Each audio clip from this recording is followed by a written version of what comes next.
भी जनाब स्पीकर, इस कौम को जरूरत है कि इस मुल्क का वजीर आजम इमरान खान हो।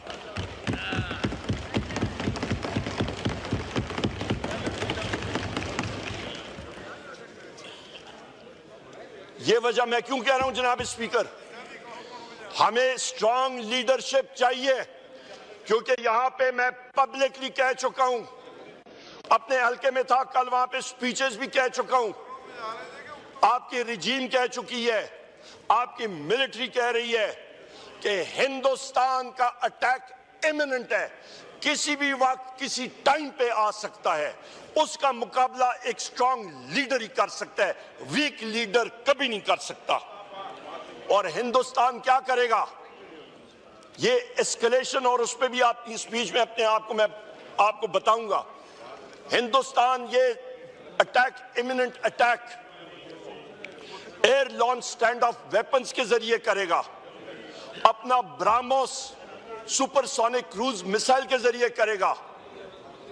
पिछले साल जो एक ब्राह्मोस सुपरसोनिक क्रूज मिसाइल आके पाकिस्तान में क्रैश हुआ था, जनाब स्पीकर, ये कोई शब बारात की सुरसुरी नहीं होती कि आदमी पॉइंट करे और वो उड़ जाए, उसके मुख्तलिफ चेक्स एंड बैलेंसेस होते हैं। उस सुपरसोनिक क्रूज मिसाइल की रेंज तकरीबन आपकी 450 किलोमीटर से ज्यादा होती है, तो उसने जाके एक मखसूस जगह पे ही लैंड करना था। वो टेस्ट था पाकिस्तान के एयर डिफेंसेस का, हमारा क्या रिस्पॉन्स था उस पर? हाजिर होंगे और मौजूद होंगे, यहां के मैं नहीं कह सकता।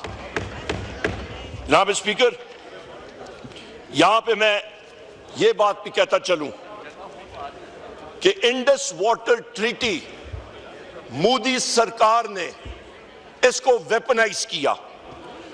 19 सितंबर 1960 को यह इंडस वाटर ट्रीटी साइन हुई थी प्रेसिडेंट अयूब खान साहब और जवाहरलाल नेहरू साहब के दरमियान, और इस ट्रीटी की वजह से पाकिस्तान और हिंदुस्तान की जंगें भी हुई हैं, कन्फ्लैग्रेशंस हुई हैं, सब कुछ हुआ, पर this treaty withstood the test of time. आज ये शख्स इसको वेपनाइज कर रहा है। यहां पे ये मैं कहता चलूं कि मुख्तलिफ इसी हाउस में मुतअद्दिद बार मैंने ये बात सुनी कि प्रेसिडेंट अयूब खान ने खुदा ना खास्ता पाकिस्तान का पानी बेच दिया।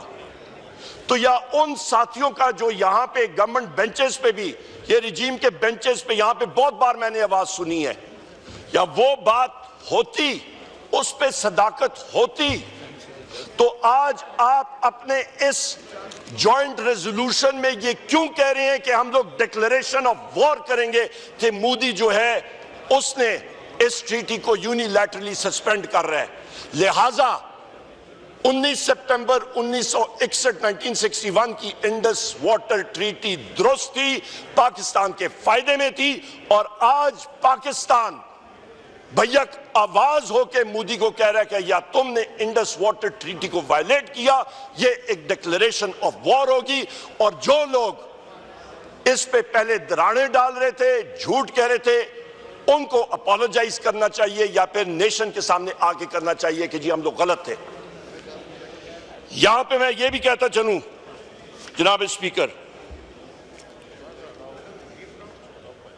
कि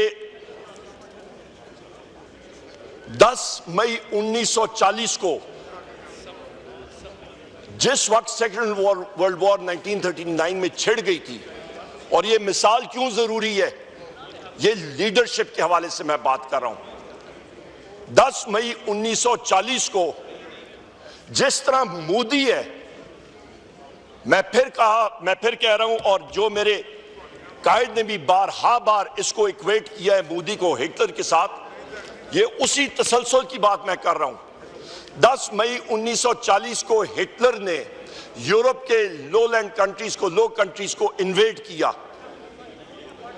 उस वक्त चेम्बरलिन था प्राइम मिनिस्टर बरतानिया का, और उसने उससे पहले हिटलर को अपीज करने के लिए जब वो पोलैंड गया, बरतानिया चुप, जिस वक्त वो नॉर्वे में उसने इन्वेजन की और बरतानवी फौजी वहां पे गए और फिर उनको सरेंडर करना पड़ा।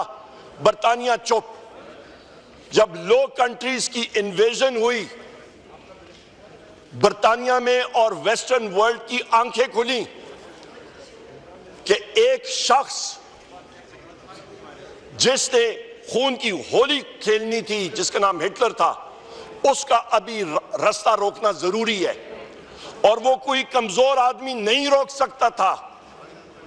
लिहाजा उसी दिन British parliament vote of confidence हुआ और चर्चिल ने वो वोट ऑफ कॉन्फिडेंस जीती, क्योंकि उनको एक वॉर टाइम प्राइम मिनिस्टर चाहिए था जो कि मुकाबला कर सकता था हिटलर का, ना कि एक वीक नीड जिसकी काम पे टांग रही हो। और उस शख्स के आने से आप देखें कि सेकेंड वर्ल्ड वॉर का कोर्स क्या तब्दील हुआ। वोट ऑफ कॉन्फिडेंस हुआ और चर्चिल ने वो वोट ऑफ कॉन्फिडेंस जीती, क्योंकि उनको एक वॉर टाइम प्राइम मिनिस्टर चाहिए था जो कि मुकाबला कर सकता था हिटलर का, ना कि एक वीक नीड जिसकी काम पे टांग रही हो। और उस शख्स के आने से आप देखें कि सेकेंड वर्ल्ड वॉर का कोर्स क्या तब्दील हुआ। आज भी जनाब स्पीकर, इस कौम को जरूरत है कि इस मुल्क का वजीर आजम इमरान खान हो।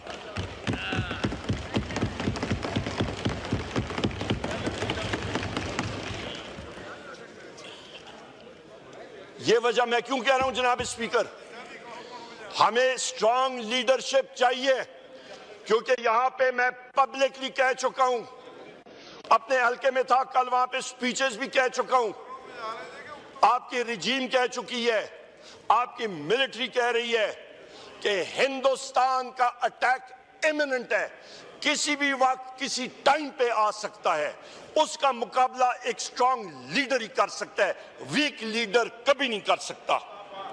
और हिंदुस्तान क्या करेगा, ये एस्केलेशन, और उस पर भी आपकी स्पीच में अपने आप को मैं आपको बताऊंगा।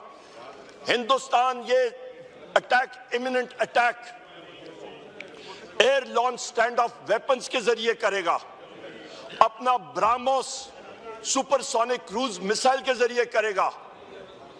पिछले साल जो एक ब्राह्मोस सुपरसोनिक क्रूज मिसाइल आके पाकिस्तान में क्रैश हुआ था, जनाब स्पीकर, ये कोई शब बारात की सुरसुरी नहीं होती कि आदमी पॉइंट करे और वो उड़ जाए। उसके मुख्तलिफ चेक्स एंड बैलेंसेस होते हैं।